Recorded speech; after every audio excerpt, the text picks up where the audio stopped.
La carrière de Claude Barzotti est indissociable des profondes tensions qui l'ont forgé, entre la Belgique et l'Italie, entre fierté et humiliation, entre célébrité et un sentiment de perte. Né Francesco Barzotti en Belgique en 1953, il a passé une partie de son enfance dans les Apennins, absorbant la langue et la culture vibrante de l'Italie au sein d'une famille immigrée.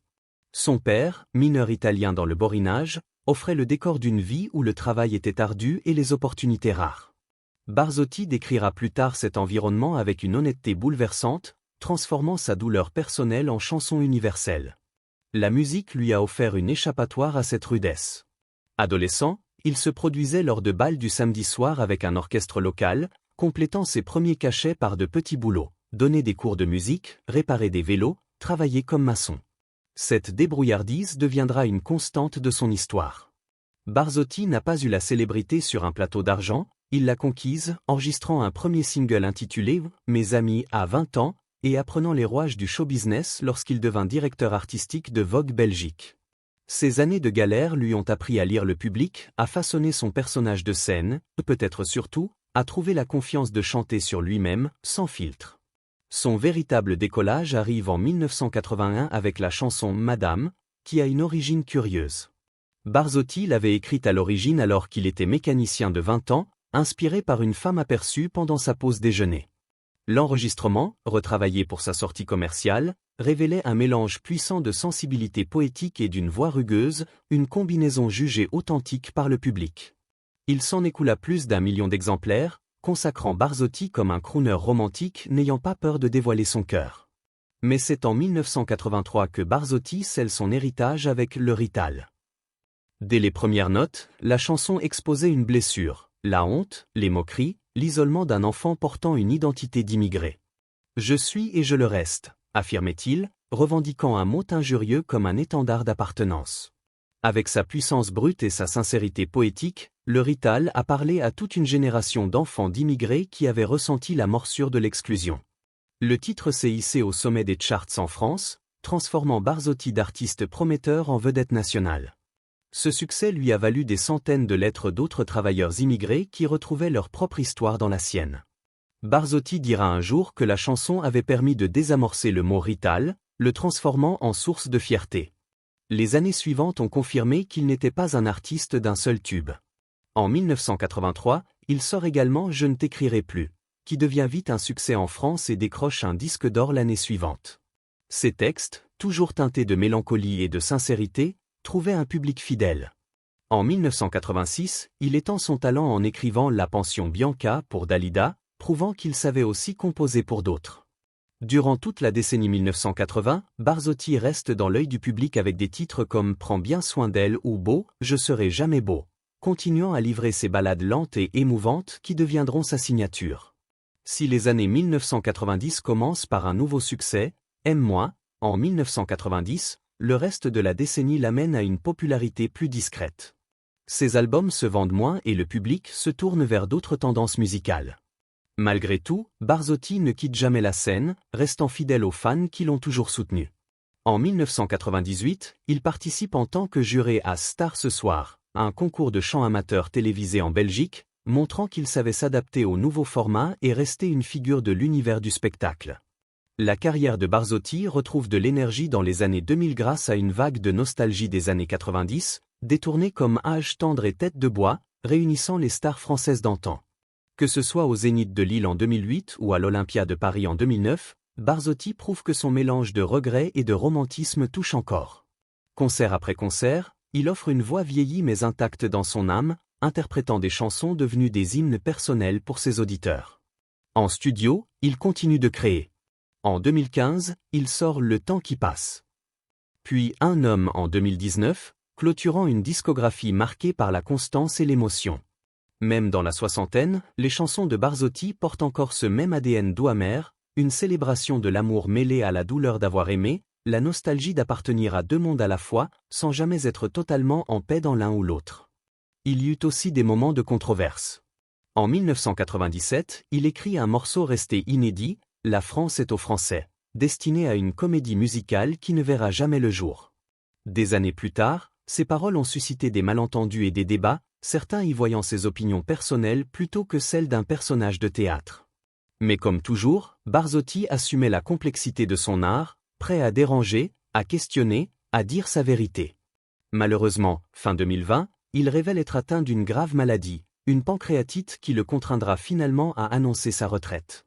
Un chapitre final sobre pour un chanteur qui aura passé près d'un demi-siècle sur scène, exposant ses blessures à un public qui s'y reconnaissait. L'histoire de Barzotti est indissociable de ces innombrables fans qui ont entendu dans sa voix leur propre parcours compliqué, leurs propres moments d'aliénation et d'espoir.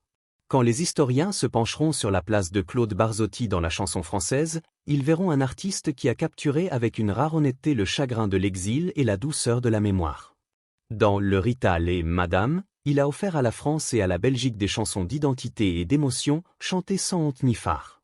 Il a rappelé que même dans la marginalisation, il peut y avoir de la dignité, et que même dans la tristesse, il peut y avoir de l'art. Une vie amoureuse compliquée. Tout au long de sa carrière, Barzotti a navigué dans les frontières floues entre l'affection, le désir et un besoin constant de liberté, laissant derrière lui une traînée de relations réelles ou supposées qui sont devenues le miroir de son identité compliquée. Barzotti, qui ne s'est jamais marié, a vécu la majeure partie de sa vie adulte dans un état d'indépendance amoureuse qui frôlait parfois le chaos. La mère de ses 2 filles, Marie-Pierre, fut un temps la personne la plus proche d'une épouse qu'il ait jamais eue, bien qu'il n'ait jamais officialisé leur union. Leur première fille, Vanessa, est née en 1974, et Sarah a suivi en 1990. Autour de la naissance de Sarah, Barzotti composa une chanson touchante intitulée « Ma femme » en hommage à Marie-Pierre, un geste qui semblait promettre de la stabilité. Pourtant, peu de temps après, la relation s'est effondrée. Barzotti, de son propre aveu, était un homme incapable de résister à la tentation. Dans ses interviews, il s'est souvent décrit comme un compagnon infidèle, un homme qui se sentait incapable de dire non aux femmes qui venaient à lui. « Je pense que personne au monde n'a eu ce que j'ai eu », se vantait-il un jour, estimant entre 3000 et 4000 le nombre de ses conquêtes au cours de sa vie. Il affirma même avoir parfois partagé ses nuits avec 5 femmes en même temps lors de tournées au Canada, voire jusqu'à 10 femmes en une seule journée. Aussi exagérées que ces histoires puissent paraître, elles révèlent la manière compulsive, presque compulsivement avouée, dont Barzotti abordait l'amour et le sexe. Il était un véritable aimant à femmes. Même avant la célébrité, selon lui, les femmes semblaient déjà attirées, et une fois que le succès du Rital et de Madame l'avait fait connaître, les occasions se multiplièrent. Les femmes adoraient cette voix éraillée et vulnérable, ce gamin d'immigré qui avait réussi et qui semblait ne chanter que pour elles. Et Barzotti, flatté, ne savait jamais dire non. Après sa séparation d'avec Marie-Pierre, il cessa même d'essayer de construire une relation stable. Il préféra mettre en place un arrangement pratique, sa maison à Cour-Saint-Étienne, remplie de chiens et de chats, où il pouvait être seul et tranquille, et un appartement séparé à Bruxelles, un pied-à-terre de célibataire pour ses aventures. « Je ne veux pas d'une femme qui me casse les pieds quand je rentre », confiera-t-il plus tard à des journalistes. « Je n'aime aucune femme. » C'est aussi simple que ça. Pourtant, même s'il projetait l'image d'un séducteur heureux, les conséquences d'une telle vie amoureuse instable furent bien réelles. Ses filles en ont été profondément marquées, et la difficulté de maintenir la séparation entre l'amant public et le père privé a laissé des blessures. Barzotti lui-même reconnaissait que la stabilité d'une vie de famille lui avait toujours échappé. Ses aventures romantiques ont tourné au drame en 1999 lorsqu'une ancienne maîtresse l'a accusé de viol pour des faits présumés remontant à 1993. L'affaire fut dévastatrice non seulement par sa gravité, mais aussi parce qu'elle éclata au moment même où sa mère venait d'être diagnostiquée d'un cancer. La version de Barzotti était très différente. Il décrivit la femme comme une chanteuse en devenir à qui il avait offert un coup de pouce professionnel. Lorsqu'il décida de se retirer de la production de son album, il pensa qu'elle se vengea en l'accusant. « J'ai été avec elle plusieurs fois », insista-t-il. « On ne peut pas dire qu'on a été forcé à chaque fois. » Même si la justice l'a blanchi en première instance comme en appel, le préjudice public fut énorme.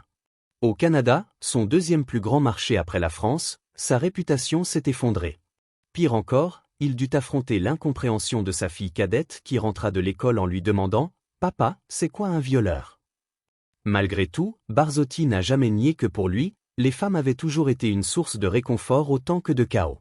Elles lui procuraient un frisson d'adrénaline qu'il ne pouvait refuser. Il chantait pour elles, rêvait d'elles, les poursuivait, mais redoutait aussi ce que représenterait le fait de s'installer durablement avec une seule.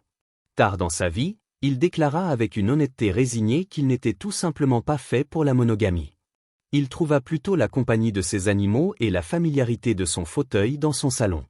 En 2012, il mit même ses contradictions en chanson avec « Je reviens d'un voyage », un morceau dont les paroles peignaient un portrait de tentation et de douleur, presque une confession d'une vie passée à courir entre désir et regret. « Je reviens d'un voyage rempli de tentations, d'angoisse et de larmes », chantait-il, décrivant un désert personnel aux portes de l'enfer. Cette image a touché son public qui avait appris à voir en Barzotti un homme n'ayant pas peur d'exposer des vérités brutes. Fait marquant, il semblait distinguer l'amour qu'il portait aux femmes en général de sa capacité à aimer une personne en particulier. Il était fier de n'avoir jamais été marié, refusant même à un âge avancé de s'attacher à une partenaire. Et pourtant, il reconnaissait que sans ses fans féminines, sa carrière aurait été impossible. Ce sont elles qui achetaient ses disques, remplissaient ses concerts, lui écrivaient par milliers. Elles lui pardonnaient parfois ses échecs en tant que compagnon, précisément parce que sa musique exprimait ces contradictions que beaucoup ressentaient elles-mêmes. Une voix noyée dans la bouteille. La relation de Barzotti avec l'alcool a commencé relativement tard compte tenu des pressions du monde du spectacle. Il a un jour reconnu que jusqu'à l'âge de 33 ans, il n'avait quasiment jamais touché à un verre. Mais à mesure que le trac et les tourments personnels s'accumulaient, l'alcool devint une béquille dangereuse. Au début, il buvait du whisky avant les concerts pour calmer ses nerfs. Rapidement, ce verre occasionnel devint un rituel, et ce rituel se transforma en addiction. Avec les années, les quantités devinrent effarantes. Il passa de quelques verres à jusqu'à 10 bouteilles de whisky par jour dans ses pires moments. Les conséquences furent brutales. La combinaison d'une consommation excessive et de médicaments provoqua des hallucinations, des pertes de mémoire terrifiantes et des tremblements violents. Le corps de Barzotti en paya le prix. À 43 ans, il subit une thrombose qui aurait pu lui coûter la vie. À 50 ans, il eut besoin d'un pacemaker pour maintenir son cœur en activité. Des interventions répétées sur ses reins et son estomac suivirent, le laissant physiquement affaibli. Son long combat contre la pancréatite ne fit qu'empirer avec ce flot constant d'alcool. Pourtant, même face à de tels dégâts, le chanteur ne parvenait pas à lâcher la bouteille. Son état mental souffrait autant que sa santé.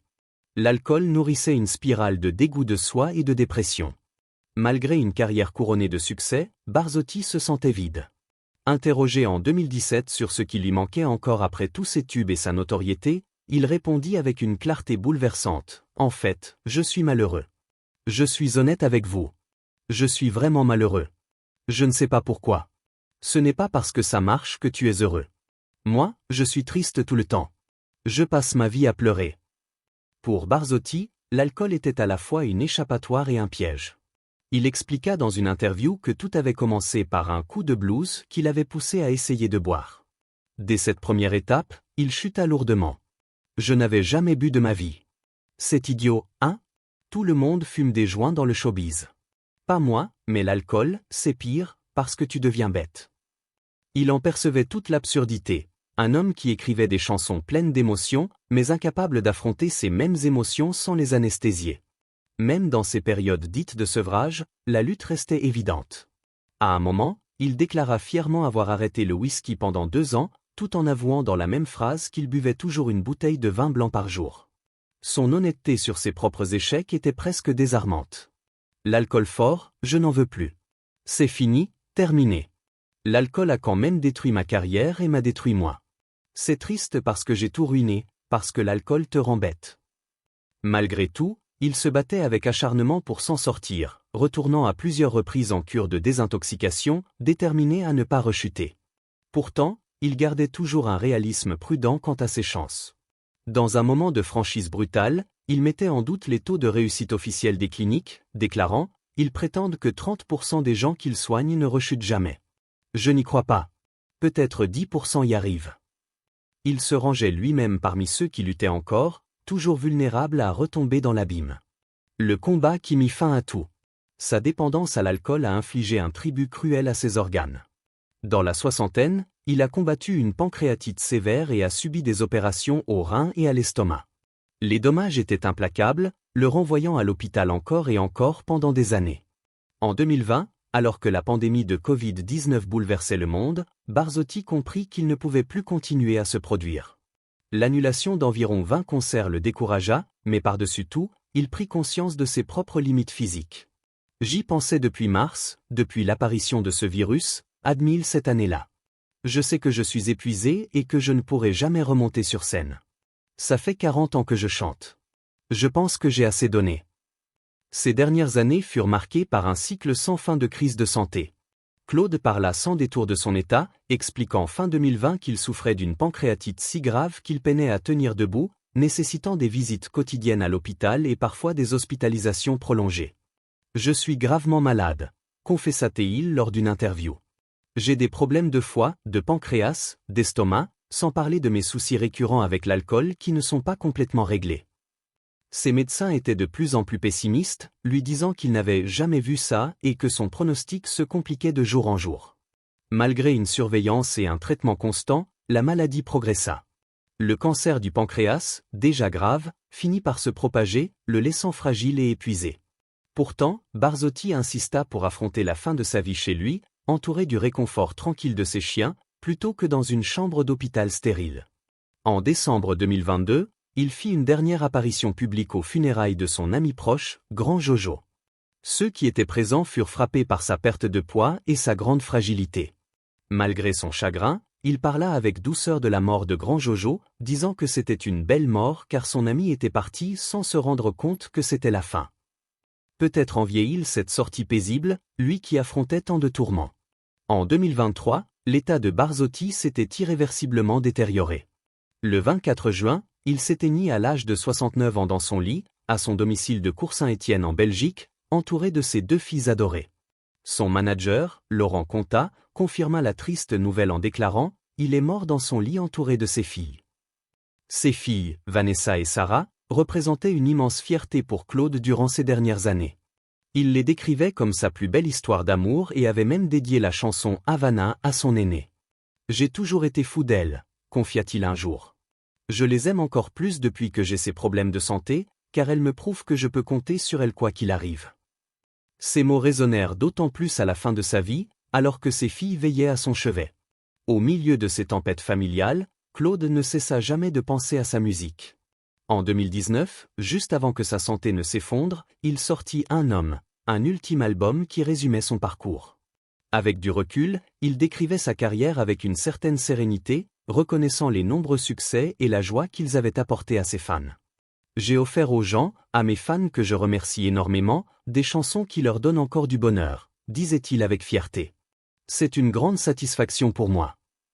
Les dernières interviews de Barzotti laissent entrevoir un homme en paix avec son chemin, même s'il voyait la fin approcher. Je pense que j'ai eu une carrière honorable, une bonne carrière, confiait-il en 2020. J'ai eu beaucoup de numéro 1, de vrais grands succès populaires. Mais sa voix portait aussi une note amère, sachant que ses chansons étaient nées d'une vie faite de douleur et de fragilité. Il était fier d'être qualifié de chanteur à émotion plutôt que romantique, et c'est peut-être le plus bel hommage, un homme qui a mis chaque blessure et chaque espoir dans sa musique. Dans les jours qui suivirent sa disparition, les hommages ont afflué sur les réseaux sociaux, de la part de fans qui avaient dansé au ralenti sur Madame ou trouvé du courage dans Le Rital, une chanson qui avait redonné fierté à l'identité immigrée. Son manager le décrivit comme un écorché vif, une âme blessée qui buvait pour calmer son trac, mais chantait avec sincérité. Du triomphe du Rital à la noirceur de l'addiction, des concerts à guichets fermés au lit d'hôpital solitaire, Barzotti a vécu une vie aussi fragile que passionnée. Qu'est-ce qui, selon vous, a poussé Claude Barzotti sur une voie aussi sombre? Croyez-vous qu'il ait trouvé la paix dans ces dernières années? Partagez vos avis en commentaire. Votre voix compte.